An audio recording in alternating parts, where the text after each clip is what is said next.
जैसा कि मैंने कहा, अगर तुम अपने चरम पर हो तो शायद तुम मुझसे लड़ सकते हो, लेकिन अभी तुम निश्चित रूप से मेरे मुकाबले नहीं हो।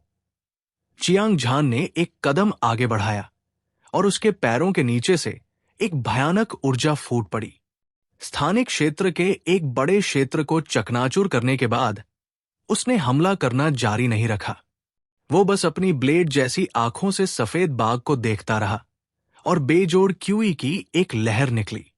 ये बढ़ती ही गई और ऐसा लगा जैसे ये पूरे स्वर्गीय दोष को डुबो देगी। ये अहंकार की आभा थी, वर्चस्व की आभा, एक ऐसी आभा जो सभी शक्तिशाली दुश्मनों को नजरअंदाज करती थी, स्वर्ग के नीचे सभी को देखती थी। अजय और अजय, हर कोई चियांग झान को अचंभित होकर देखता रहा। किसी ने उसके अहंकार के बारे में कुछ नहीं कहा। ऐसा होना चाहिए, क्योंकि उसने अभी अभी सफेद बाघ को हराया था, जिसने सब कुछ साबित कर दिया था। टपक टपक, सफेद बाघ के माथे से गहरे लाल रंग का खून आसमान में टपक रहा था। ये मोहक और चमकदार लग रहा था। वो भी चुप हो गया। उसकी आंखें आश्चर्य से भर गई थी। उसे मानना पड़ा कि चियांग झान वास्तव में शक्तिशाली था। उसकी ताकत अजय युवा मास्टर चू हनफेंग से भी अधिक थी। भले ही सफेद बाघ ने 10 विशेष रक्त रेखाओं को मुक्त कर दिया था और अपना असली रूप प्रकट कर दिया था, फिर भी वो उसका मुकाबला नहीं कर सकता था। पिछली लड़ाई में सर्वोच्च श्रेणी के खजाने की रक्षा टूट गई थी और उसकी खोपड़ी लगभग कट गई थी। हालांकि उसके पास अभी भी लड़ने की ताकत थी, लेकिन उसके दिल में अजेय विश्वास डगमगाने लगा। दहाड़ दहाड़ दहाड़, बस एक पल में सफेद बाघ सामान्य हो गया। उसने अपना विशाल सिर हिलाया। वो आकाश की ओर दहाड़ा। उसकी आवाज ने आकाश को हिला दिया। एक शक्तिशाली लड़ाकू भावना धीरे धीरे उसके शरीर से उठी। ये एक ऐसी बाढ़ की तरह था जो स्वर्ग को चुनौती देती थी, और ये एक ऐसी ताकत के साथ आसपास के इलाकों में बह गई जो पहाड़ों को गिरा सकती थी और समुद्र को उलट सकती थी। स्वूश, बिना कुछ और कहे सफेद बाघ का शरीर हवा में उछल गया और उछल पड़ा।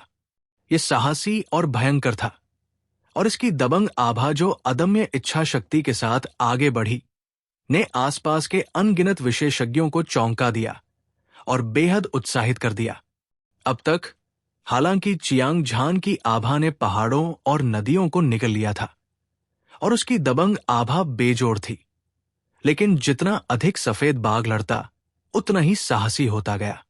जितना अधिक वह लड़ता उतना ही मजबूत होता, और इसने लोगों को उसका सम्मान भी करवाया।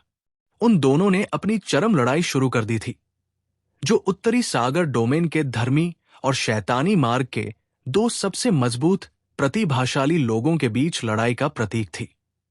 जहां तक हंसने वाला आखिरी व्यक्ति होगा, ये कुछ ऐसा था जिसका सभी को बेसब्री से इंतजार था। बाघ के पंजे स्वर्ग को चीर रहे हैं। एक भयानक और चुभने वाली ठंडी दहाड़ के साथ सफेद बाघ के मुंह से एक शक्तिशाली दबाव प्रसारित हुआ। हवा में 2 विशाल और तीखे बाघ के पंजे नीचे गिरे, अदम्य बल के साथ स्वर्ग और पृथ्वी को चीरते हुए, पहाड़ों और नदियों को हिलाते हुए और आसपास के स्थान को चकनाचूर करते हुए। धमाका धमाका, बाघ के पंजों से मारक इरादे की लहरें निकली जो ब्लेड की तरह थी, जिससे लोगों को स्वर्ग और पृथ्वी का वध करने, सभी चीजों को मारने और सभी जीवन को नष्ट करने का एहसास हुआ। विशाल और बढ़ती ऊर्जा एक बवंडर की तरह थी जिसने युद्ध के मैदान को कवर किया, आसपास के स्थान को हिला दिया और इसे हिंसक रूप से ढहा दिया। मौसम बदल गया, स्वर्ग और पृथ्वी कांप उठे और नरक का पूरा 12वां स्तर भयभीत लग रहा था। ये दानव भगवान मंदिर के सबसे शक्तिशाली प्रतिभाशाली लोगों में से एक था, और उसके पास एक मजबूत नींव थी। बेजोड़, उसने अभी अभी अजय युवा मास्टर चू हनफेंग को हराया था और चियांग झान के साथ भीषण युद्ध में शामिल हुआ था। जाहिर है उसने अभी तक अपनी पूरी ताकत का इस्तेमाल नहीं किया था, लेकिन अब उसने गुस्से में अपना अंतिम हमला कर दिया था। उसकी गति बहुत तेज थी, जो उसके रास्ते में आने वाली हर चीज को बहा ले गई।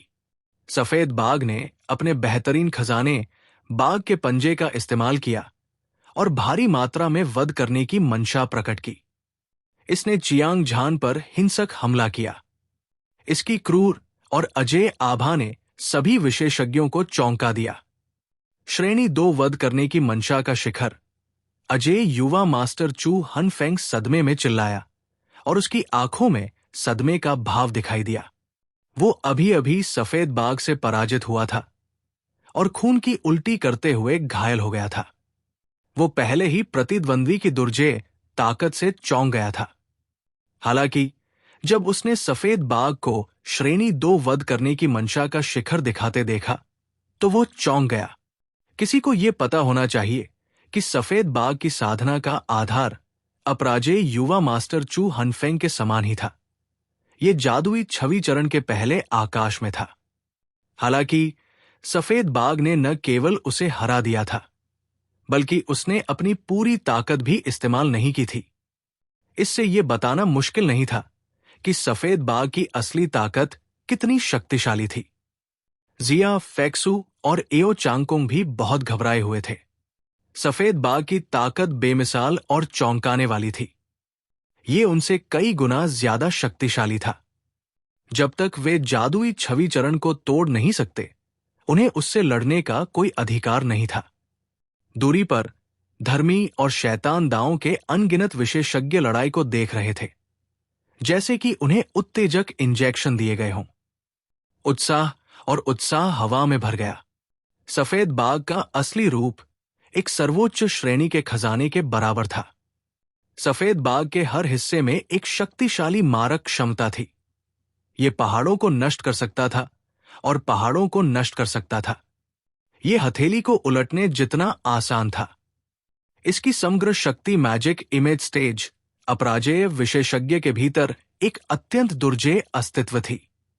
यदि ये इस तथ्य के लिए नहीं होता कि उसने अपराजेय युवा मास्टर चू हनफेंग के साथ युद्ध में अपनी बहुत सारी शक्ति खर्च कर दी थी, चियांग झान उसे इतनी आसानी से हरा नहीं पाता।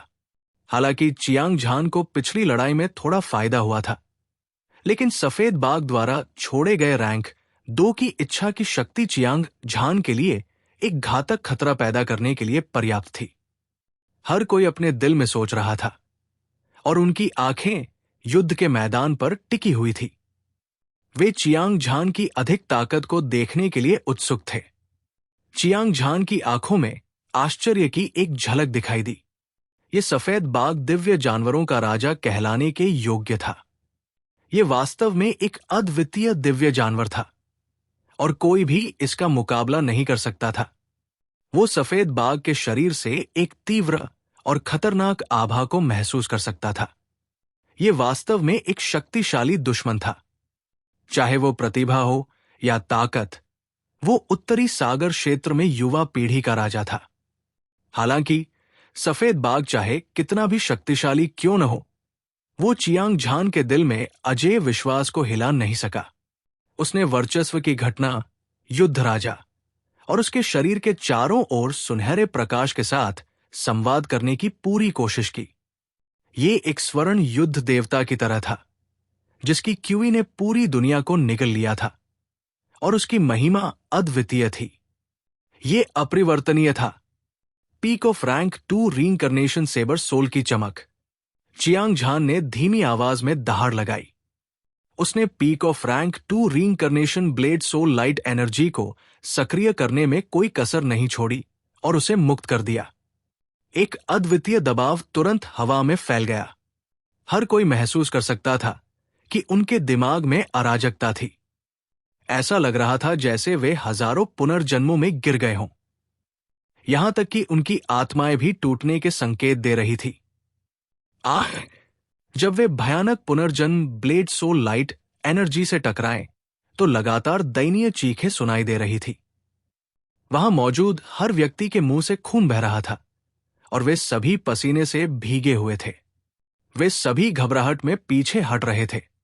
यहां तक कि अजय युवा मास्टर चू हनफेंग, जिया फेक्सू और एओ चांगकोंग ने भी दम घुटने वाला दबाव महसूस किया।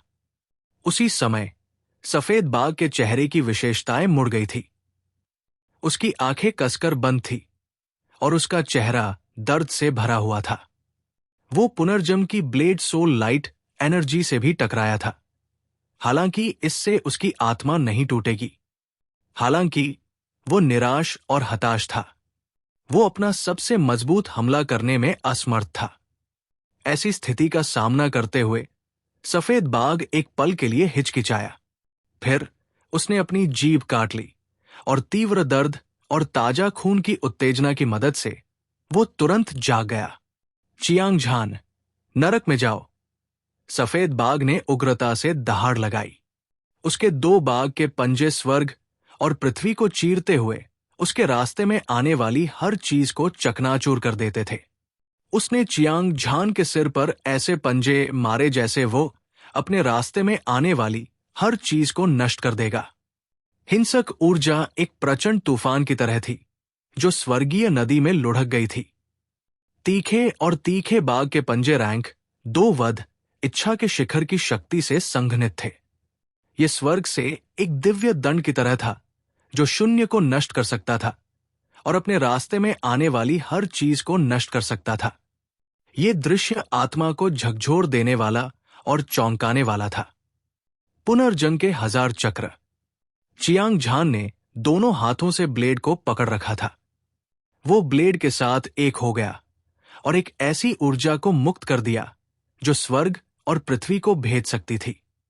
उसने अपनी कृपान से वार किया और भगवान वध करने वाला ब्लेड एक चमकदार चांदी की रोशनी से चमक उठा।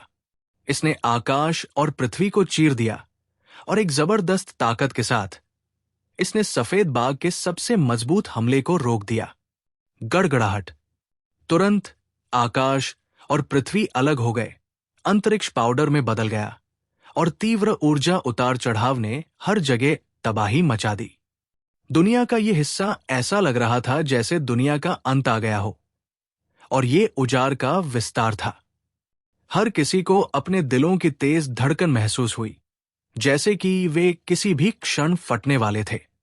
चियांग झान के हाथ में चांदी की लंबी कृपाण एक ऐसा दबाव उत्सर्जित कर रही थी जो किसी शीर्ष श्रेणी के खजाने से भी अधिक भयानक था। ऐसा लग रहा था जैसे चारों समुद्रों पर एक राजा उतर आया हो और सभी जीवित प्राणियों को उसके अधीन होना पड़े। कोई भी इस तरह के दबाव का सामना नहीं कर सकता था।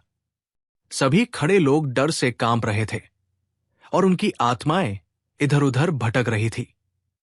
ये कल्पना की जा सकती थी कि इस हमले का खामियाजा भुगतने वाले सफेद बाघ पर इसका कितना गहरा असर होगा। क्या ये किंग ग्रेड ट्रेजर आर्टिफैक्ट हो सकता है? भीड़ से एक तीखी चीख निकली और पूरे स्थान पर फैल गई। लड़ाई देख रहे अनगिनत विशेषज्ञ चियांग झान के हाथ में गॉड स्लॉटरिंग ब्लेड देखकर बहुत हैरान थे।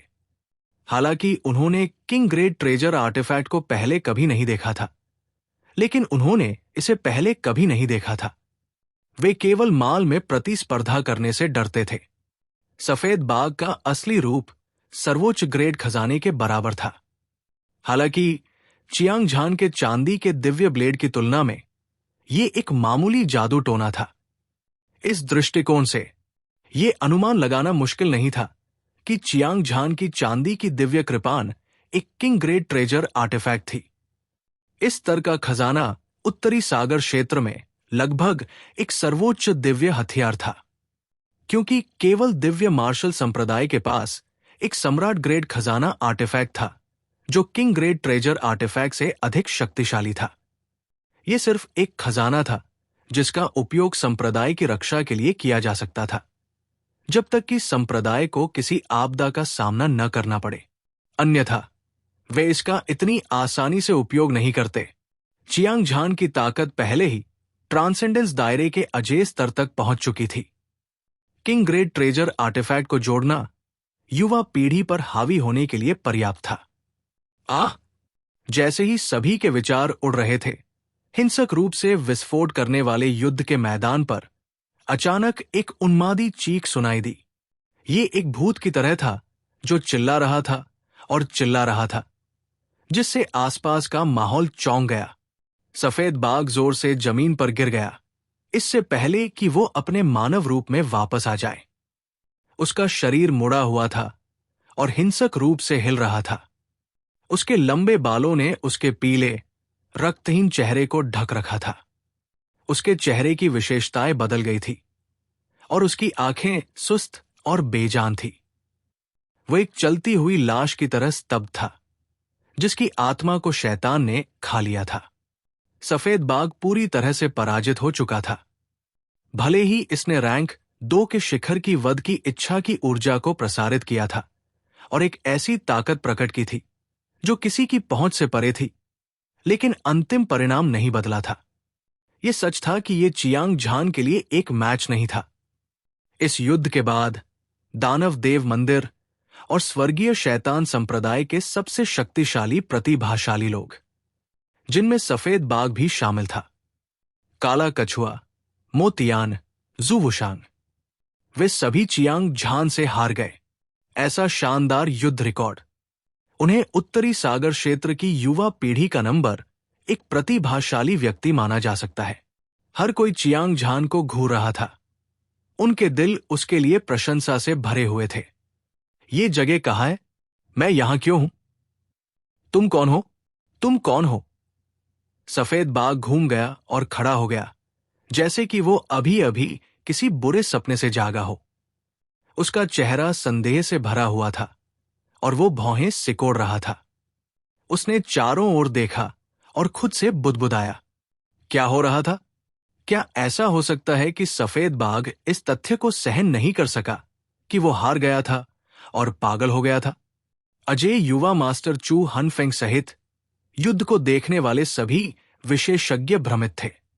वे देख सकते थे कि सफेद बाघ की अभिव्यक्ति सुस्त और बेजान थी, जैसे कि उसकी आत्मा क्षतिग्रस्त हो गई हो। ऐसा लग रहा था कि वो मूर्ख बन गया है और उसकी आंखें अविश्वास से भरी हुई थी। सफेद बाघ का दिमाग अस्त व्यस्त है और उसकी आत्मा क्षतिग्रस्त है। वो भविष्य में कभी भी अन्य प्रतिभाओं के साथ प्रतिस्पर्धा नहीं कर पाएगा। ये 1000 चक्र पुनर्जन्म ब्लेड तकनीक की शक्ति है। हालांकि हम भी इसका उपयोग कर सकते हैं। हालांकि ये अभी भी श्री चियांग जितना शक्तिशाली होने से बहुत दूर था। अभी अभी जो प्रहार हुआ, उसने न केवल सफेद बाघ की आत्मा को बुरी तरह घायल किया, बल्कि रैंक 2 के शिखर की हत्या के इरादे को भी घायल कर दिया। दिव्य गोली में निहित बुद्धि सभी क्षतिग्रस्त हो गई थी। अब सफेद बाघ एक पागल बाघ में बदल गया है। जिया फेक्सू और एओ चांगकोंग दोनों ने आह भरी। उन दोनों ने पहले 1000 चक्र पुनर्जन्म ब्लेड तकनीक की साधना की थी।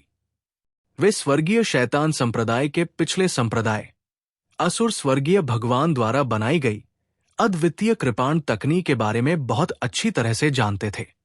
ये एक अद्वितीय ब्लेड तकनीक थी। भूत रो रहे थे और देवता डरे हुए थे, खास तौर पर चियांग झान, जिसके पास मैजिक इमेज स्टेज अजय विशेषज्ञ की ताकत थी। उसने रैंक 2 पुनर्जन्म ब्लेड सोल लाइट एनर्जी के शिखर को सक्रिय किया और एक ही वार से सफेद बाघ को गंभीर रूप से घायल कर दिया। उसके नाम ने दुनिया को हिलाकर रख दिया और उसका नाम डोंगाटियन था। अब से राक्षसी प्रतिभाओं के बीच उसे डर था कि कोई भी चियांग झान से नहीं लड़ पाएगा। अभी क्या हुआ? मैं कैसे घायल हो सकता हूं? सफेद बाघ का सिर चकरा रहा था, मानो उसने अपनी याददाश्त खो दी हो। वो बड़बड़ाया। अपने शरीर से चीरने वाले दर्द की लहरों को महसूस करते हुए वो भौहें सिकोड़े बिना नहीं रह सका। उसकी आंखें चुभने वाली ठंडी थी और असीम हत्या के इरादे से भरी हुई थी। सफेद बाघ की खून की प्यासी निगाहों के नीचे वहां मौजूद हर कोई भयभीत था।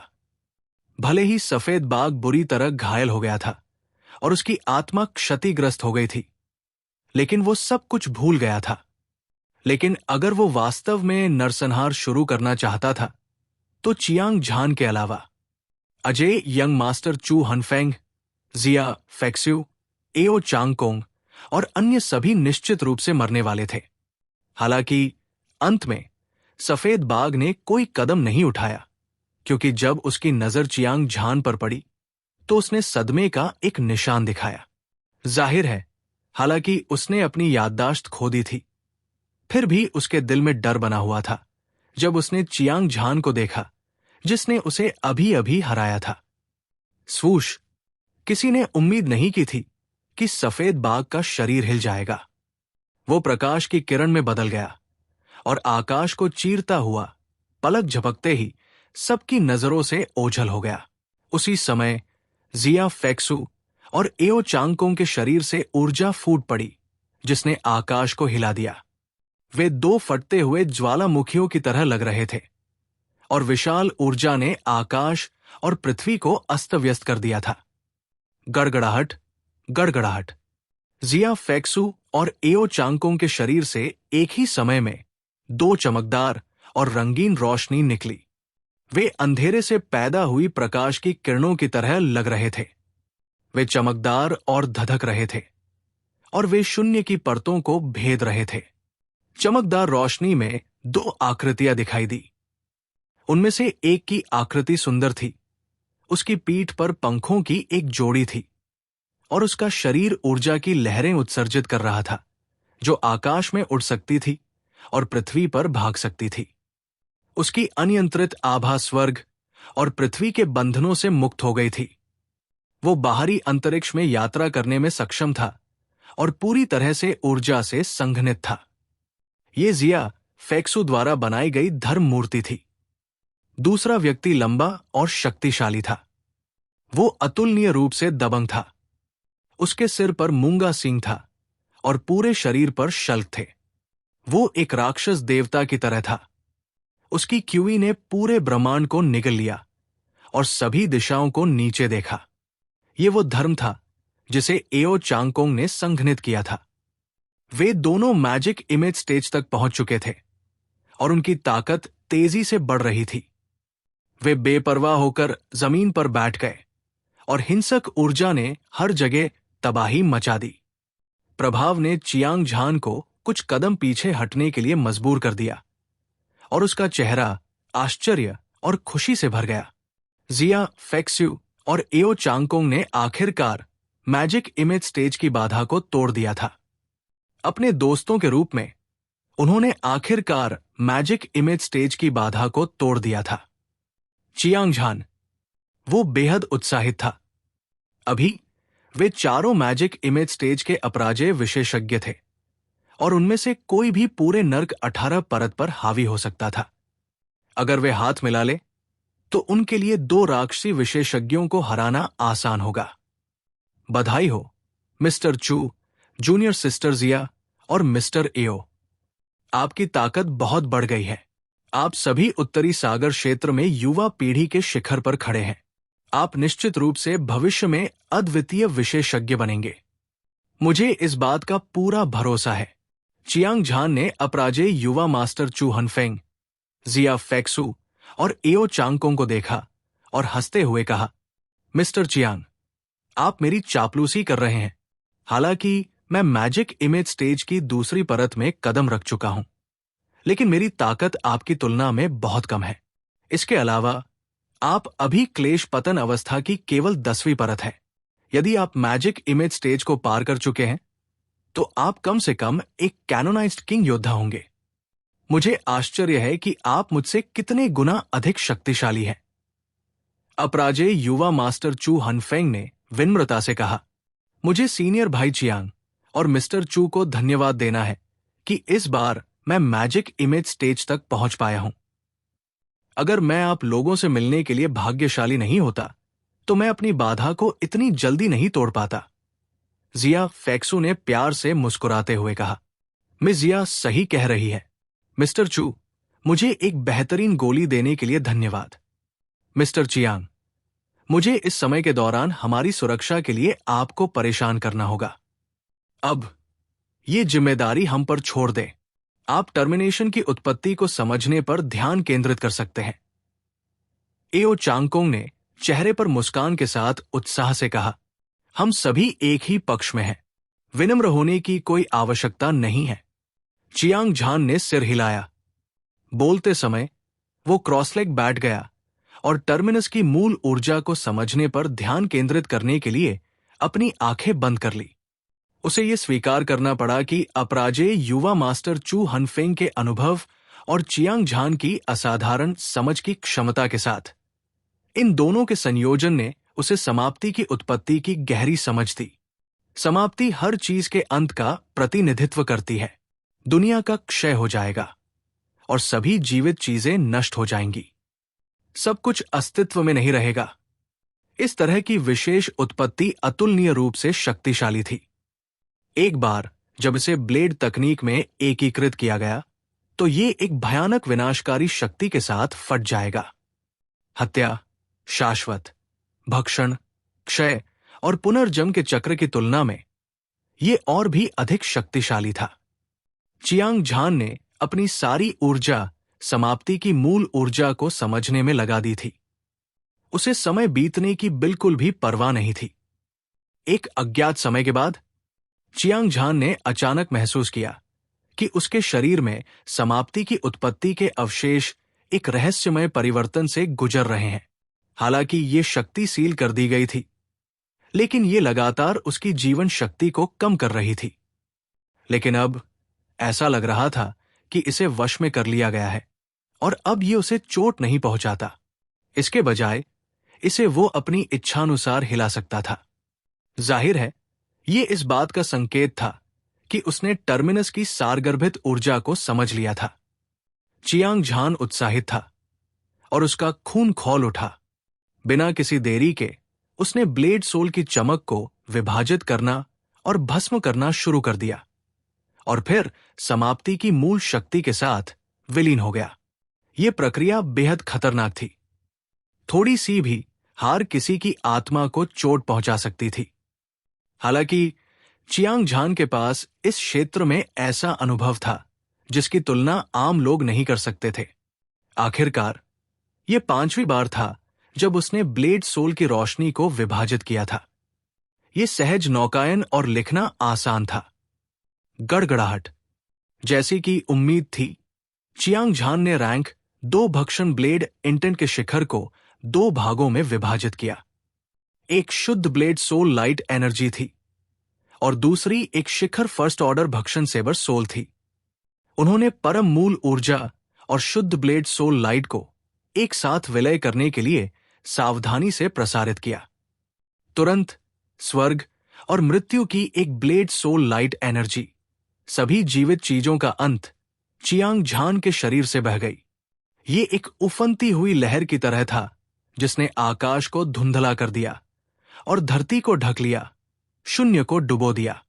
फिर यह विशाल ऊर्जा 1,00,000 फीट लंबी दिव्य कृपाण में संघनित हुई, जिसने स्वर्ग और धरती को भेद दिया। इसने 9 स्वर्गों को तोड़ दिया। रैंक 1 टर्मिनस सेबर सोल की चमक। यह पहले से ही ब्लेड सोल की 6ठी विशेष विशेषता थी जो चियांग झान के पास थी, हालांकि वो वर्तमान में मारने में असमर्थ था। अमर, भक्षण, क्षय और पुनर्जन्म ब्लेड सोल लाइट की तुलना की जा सकती है, हालांकि इसकी क्षमता बेजोड़ थी। अगर इसे भविष्य में उसी स्तर तक बढ़ाया गया तो ये उसकी ताकत को एक बार फिर से विस्फोटक रूप से बढ़ाने की अनुमति देगा। इससे भी महत्वपूर्ण बात यह है कि चियांग झान ने टर्मिनस की मूल ऊर्जा को अवशोषित करने के बाद उसकी चोटें जल्दी ठीक हो गई। पहले की तुलना में उसकी ताकत में भी थोड़ा सुधार हुआ था। मैजिक इमेज स्टेज अपराजय विशेषज्ञ में भले ही वो सबसे शक्तिशाली न हो, लेकिन ऐसे बहुत कम लोग थे जो उससे लड़ सकते थे। वर्तमान में चियांग झान के शरीर में केवल मृत्यु, भय और निराशा बची थी। उत्पत्ति 4 विशेष गुण। समय के साथ वो उन सभी को समझने और परिष्कृत करने में सक्षम होगा। ब्लेड आत्मा का प्रकाश उत्तरी सागर डोमेन में 10 विशेष गुणों वाली एकमात्र ब्लेड आत्मा प्रकाश ऊर्जा बन जाएगा। इस तरह की धरती को हिला देने वाली क्षमता उत्तरी सागर डोमेन में प्रमुख संप्रदायों का उल्लेख नहीं करना संभवतः पूरे दिव्य रक्त महाद्वीप में केवल कुछ ही थे। चियांग झान ने उन्मूलन के ब्लेड के प्रकाश को संघनित करने के बाद अपराजेय युवा मास्टर चू हनफेंग, जिया फेक्सू, एओ चांगकोंग और अन्य लोगों के साथ चर्चा की और तुरंत नरक के 13वें स्तर पर जाने का फैसला किया। कारण बहुत सरल था। अपराजेय युवा मास्टर चू हनफेंग और सफेद बाघ ने नरक के 12वें स्तर पर अपना दबदबा कायम कर लिया था और उन्होंने लगभग सभी खजाने ले लिए थे। उनके लिए अब और वहां रहना व्यर्थ था। वे चारों दिव्य प्रकाश की किरणों में बदल गए जो अविश्वसनीय गति से आकाश में फैल गई। समय की सिर्फ 1 दर्जन सांसों में वे नरक के 13वें स्तर में प्रवेश कर गए थे। जहां तक नजर जा सकती थी, विशाल स्थान ऊर्जा के उतार चढ़ाव से भरा हुआ था, जो सुनामी की तरह था जिसने आकाश और पृथ्वी को ढक लिया था और हिंसक रूप से भड़क रहा था। उसी समय जब धर्मी और शैतान दांवों के अनगिनत विशेषज्ञ यहां अवसरों की तलाश कर रहे थे, एक दूसरे का सामना करते ही खूनी लड़ाई शुरू हो जाती थी और ये तब तक समाप्त नहीं होती थी जब तक कि उनमें से एक की मृत्यु नहीं हो जाती। भीषण युद्ध एक प्रचंड आग की तरह भड़कता था और ये बेहद भयावह था। खून की घनी गंध हवा के साथ बहती थी और ये किसी के दिल की धड़कन को बढ़ा देती थी। बेशक ये इस बात पर भी निर्भर करता था कि वो कौन था। अगर वो कोई ऐसा व्यक्ति था जिसकी ताकत एक साधारण मैजिक इमेज स्टेज, एक सुपर विशेषज्ञ के बराबर थी, तो वे निश्चित रूप से पतली बर्फ पर चल रहे होंगे और नरक के 13वें स्तर पर आने पर रसातल में डूब रहे होंगे। अगर वे सावधान नहीं रहे तो वे एक घातक संकट का सामना करेंगे। इसके विपरीत, उदाहरण के लिए चियांग झान और अन्य, वे सभी बेहद प्रतिभाशाली थे।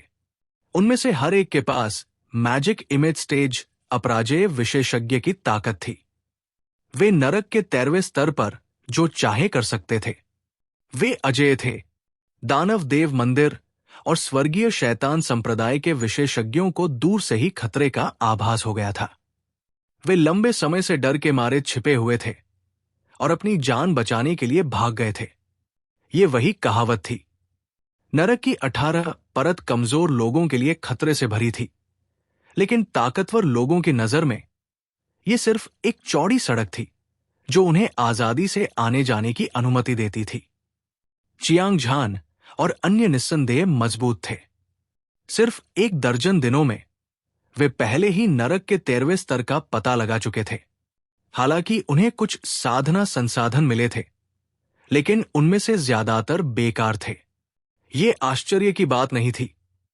चियांग झान और अन्य लोगों की ताकत के साथ नरक की 18 परत में कोई भी उपयोगी खजाना खोजना बहुत मुश्किल था। आखिरकार, हालांकि यहां अनगिनत विशेषज्ञ मर चुके थे, लेकिन जिनकी ताकत पारलौकिकता के स्तर तक पहुंच गई थी, वे बहुत दुर्लभ थे। स्वाभाविक रूप से पीछे छोड़े गए खजाने बहुत कीमती नहीं होंगे। असहाय, चियांग झान और अन्य लोग नरक के 14वें स्तर और फिर नरक के 15वें स्तर में प्रवेश करते रहे। 3 महीने बाद चियांग झान और अन्य लोग पहले ही नरक की 18वीं परत पर पहुंच चुके थे। वे जहां भी जाते, राक्षसी और शैतान विशेषज्ञ अपनी जान बचाने के लिए भाग जाते। हालांकि कुछ लापरवाह लोग थे जिन्होंने उन्हें भड़काने की कोशिश की, लेकिन वे मौके पर ही मारे गए और बिना किसी कब्रिस्तान के मर गए। चियांग झान और अन्य लोगों ने नरक की परतों को तोड़ते हुए अनगिनत खजाने हासिल किए थे। साथ ही उनकी प्रतिष्ठा ने दुनिया को हिलाकर रख दिया था और हर कोई उनके बारे में जानता था, जिसमें धर्मी और शैतान दांवों के विशेषज्ञ भी शामिल थे। चियांग झान और अन्य लोग उत्तरी सागर क्षेत्र में युवा पीढ़ी के शिखर पर खड़े थे। वे हुआंग तियान, झूहे कियानलोंग, लिंग पियाओक्स्यू और दिव्य मार्शल संप्रदाय के तलवार 2 के साथ थे। अधिपति दानव देव मंदिर के काले कछुए, स्वर्गीय शैतान संप्रदाय के मोतियान, जुवुशांग और अन्य अद्वितीय प्रतिभाएं। विशेष रूप से चियांग झान, जब से उसने सफेद बाघ को हराया था, तब से उसकी प्रतिष्ठा बहुत हिल गई थी। जब उसने डोंगटियन को हराया तो वो अन्य प्रतिभाओं की तुलना में और भी अधिक शक्तिशाली हो गया था। हालांकि जब वे नरक 18 परत में प्रवेश करते हैं तो वे बहुत हैरान हो जाते हैं। ये नरक का अंतिम स्तर था। कोई भी व्यक्ति जो इसमें प्रवेश करने का साहस रखता था, उनमें से हर एक विशेषज्ञ के बीच एक विशेषज्ञ था, और जिनकी ताकत जादू छवि चरण सुपर विशेषज्ञ के बराबर थी, वे हर जगह थे। यहां तक कि जादू छवि चरण के शिखर के विशेषज्ञ भी काफी संख्या में थे। सबसे चौंकाने वाली बात यह थी कि समय समय पर शून्य में बिजली की तरह चमकती हुई मानव आकृतियां दिखाई देती थी। हालांकि ये लोग केवल अस्थायी थे, वे सभी शक्तिशाली और दबंग थे, और वे सभी जादू छवि चरण के अपराजेय विशेषज्ञ थे। नरक 18 परत को एक ऐसी जगह कहा जा सकता है जहां विशेषज्ञ इकट्ठा होते थे। विशेषज्ञ जंगल में पेड़ों की तरह खड़े थे। चाहे कोई भी हो, उन्हें यहां जबरदस्त दबाव महसूस होता था। हालांकि चियांग झान और अन्य लोग आश्चर्यचकित थे, फिर भी उन्होंने अपनी इच्छा के अनुसार काम किया। वे शक्तिशाली और अजेय थे। ऐसा इसलिए नहीं था क्योंकि वे घमंडी थे, बल्कि इसलिए क्योंकि हर किसी की ताकत चौंकाने वाली थी। उन चारों ने हाथ मिलाकर नर्क 18 परत को पार किया। ये हथेली मोड़ने जितना आसान था। विशाल शून्य में चियांग झान और अन्य लोग आकाश में चमकते सितारों की तरह थे। जो पीछे रह गया वो धर्मी और शैतान दांव के अनगिनत विशेषज्ञों के उद्गार थे। उनकी ताकत बहुत मजबूत थी और वे सभी एक साथ यात्रा कर रहे थे। ये निश्चित रूप से एक मजबूत गठबंधन था। नर्क 18 परत में कौन दुश्मन के सिर पर वार करने की हिम्मत करेगा जब तक कि वे मरना न चाहें? श्री चियांग, मैंने सुना है कि नर्क 18 परत में एक असंख्य मील ग्लेशियर है जो सीधे जादुई छवि चरण युद्ध के मैदान तक ले जा सकता है। उड़ते समय एओ चांगकोंग की आंखें चमक उठीं जैसे कि उसने कुछ सोचा हो। उसने चियांग झान की ओर देखा और मुस्कुराते हुए कहा, मिरियड माइल ग्लेशियर? चियांग झान ने खुद से कहा। उसकी आंखों में एक उलझन भरी नजर थी। जब से उसने प्रशिक्षण के लिए नर्क की 18वीं परत में प्रवेश किया था, तब से उसकी दृष्टि और ज्ञान में बहुत सुधार हुआ था। लेकिन यह पहली बार था जब उसने मिरियड माइल ग्लेशियर के बारे में सुना था। अफवाहों के अनुसार मिरियड माइल ग्लेशियर एक निषिद्ध क्षेत्र है जिसे हमारे दिव्य मार्शल संप्रदाय के एक सम्मानित बुजुर्ग ने पीछे छोड़ दिया था, जिसने दानव कल्टीवेटर सर्वशक्तिमान का वध किया था। उस स्थान के 10,000 मील के भीतर का क्षेत्र पूरी तरह से बर्फ में बंद हो गया था, जिससे पूरे इलाके में हड्डियां भेदने वाली ठंड फैल गई थी। यह बहुत ठंडा है, लेकिन हमारी ताकत के साथ हमारे लिए बर्फ से बाहर निकलना मुश्किल नहीं होना चाहिए। जिया फैक्सू ने मुस्कुराते हुए कहा, मैरियड माई ग्लेशियर नरक 18 परत में जाने का एकमात्र रास्ता है और मैजिक इमेज स्टेज अपराजेय विशेषज्ञ वहां से गुजर सकता है।